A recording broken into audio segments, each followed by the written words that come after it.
কেমন হয় যদি এমন একটি মুখরোচক খাবার ভর্তা থাকে গরম গরম ভাতে। তো নিমিষেই কিন্তু 1 প্লেট ভাত শেষ, 1 প্লেট কেন 2 প্লেট ভাত এই ভর্তা দিয়ে শেষ করা যাবে। তো চলুন শুরু করা যাক প্রসেস।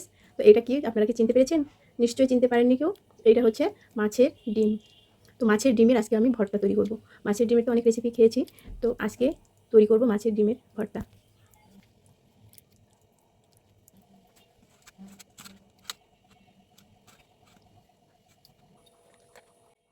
মাছের ডিমগুলো আমি সম্পূর্ণভাবে পরিষ্কার করে ভিতরে যে আঁশ ব্যাপারগুলো থাকে সেগুলো কিন্তু সব আমি ফেলাই দিলাম। ফেলাই দেওয়ার পর এখানে একে একে সকল মশলাগুলো দেবো। হলুদ, মরিচের গুঁড়ো, লবণ, আর হচ্ছে ধনিয়া গুঁড়া আর জিরে গুঁড়ো, আর এটা হচ্ছে গোলমরিচের গুঁড়ো। এই গোলমরিচের গুঁড়ো দিলে কিন্তু মাছের যে একটা আস্তে আস্তে গন্ধ, মানে ডিমের একটা আস্তে আস্তে গন্ধ, সেই গন্ধটা কিন্তু থাকবে না। আর এর সঙ্গে দিয়ে দিলাম 1 টেবিল চামচ বেসন। তো এই বেসনটা দিয়ে আর এখানে দেবো আদা রসুনের পেস্ট। আদাটা হচ্ছে একটু কম আর রসুনটা একটু বেশি। তো একটু ব্যালেন্স করে পরিমাণ মতো দিয়ে দিবেন। আর এখানে দিব হচ্ছে লেবুর রস। তো এই সব কিছু দিয়ে কিন্তু খুব ভালোভাবে মিক্সড করে নিতে হবে।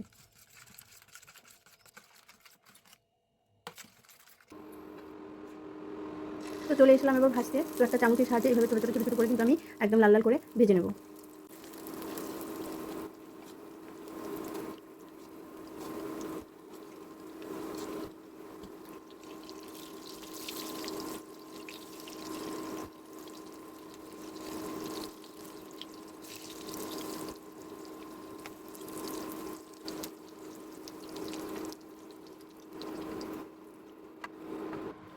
ভাজার প্রসেসিং শেষ, নেক্সট প্রসেসিংয়ে চলে এসেছি। তো এখন মনে হচ্ছে এরকম করেই খেয়ে দেখি। তো আমি কিন্তু একটা খেয়েও ফেলেছি, হ্যাভি টেস্ট হয়েছে। তারপর এগুলো কিন্তু আমি ব্লেন্ডারে ব্লেন্ড করে নেব। যদি পাটায় বেটে নেওয়া যায় তাহলেও কিন্তু খুব ভালো হবে। যেভাবে হোক ব্লেন্ড করে নিলেই হলো।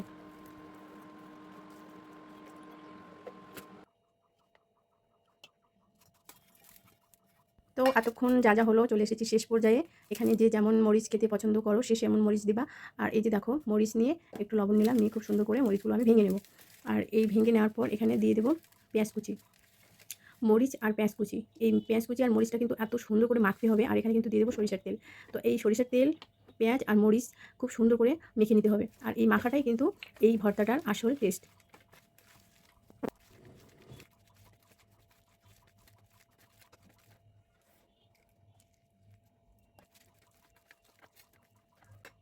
তো এরপর মাছের ডিমগুলো দিয়ে দিলাম। আর এর মাঝখানে কিন্তু আমি লেবু দিয়ে দিয়েছি, মানে লেবুর রস দিয়েছি। আর এখন খুব সুন্দর করে মেখে নেব। আর মেখে নিলে কিন্তু ভর্তাটা একদম রেডি। তো আমি কিন্তু এটা ইউটিউবে একটি চ্যানেল থেকে দেখে এই ভর্তাটা তৈরি করছি। তো সম্ভবত এক্সপিরিয়েন্স আমি মনে পড়ছে না ঠিক নামটা। উম যাই হোক ওই আপুর রেসিপি দেখে আমি করলাম আজকে ১ম। তো খেয়ে দেখব কেমন। তবে এত সুন্দর একটা সুঘ্রাণ বেরিয়েছে যে মনে হচ্ছে 1 প্লেট ভাত আমি এখনই খেয়ে নিই গরম গরম। তো বন্ধুরা তোমরা যদি ট্রাই করো দেখবা তোমাদেরও কিন্তু অনেক ভালো লাগবে খেতে। তো আজকে নতুন ট্রাই করলাম।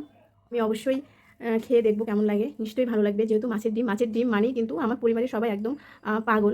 তো সেখানে মাছের ডিমের এত সুন্দর একটা ভর্তা। সবাই তো আজকে চেটেপুটে খাবে। আমি অবশ্যই এই আশায় রাখি যে সবাই আজকে চেটেপুটে খাবে। অন্য তরকারি মনে হয় খাবে কিনা সন্দেহ আছে। কারণ আমি একটু টেস্ট করে দেখলাম, বহুত বহুত সুন্দর হয়েছে। তো আবারও অন্য কোনো রেসিপিতে তোমাদের সঙ্গে আবার দেখা হবে। তো সেই পর্যন্ত তোমরা সবাই ভালো থেকো। আর এই যে দেখো ফাইনাল লুক। তো আমি কয়েক পিস বড়া রেখে দিয়েছিলাম, কারণ বড়াটাও আমার কাছে খুব টেস্ট লেগেছে। কারণ এই ভর্তার জন্য বড়ার মধ্যে কিন্তু অনেকগুলো মশলা দিয়েছিলাম, যার জন্য বড়াটা কিন্তু ভীষণ টেস্ট হয়েছে। তো সেই জন্য আমি কিছু বড়া আস্ত রেখে দিয়েছি।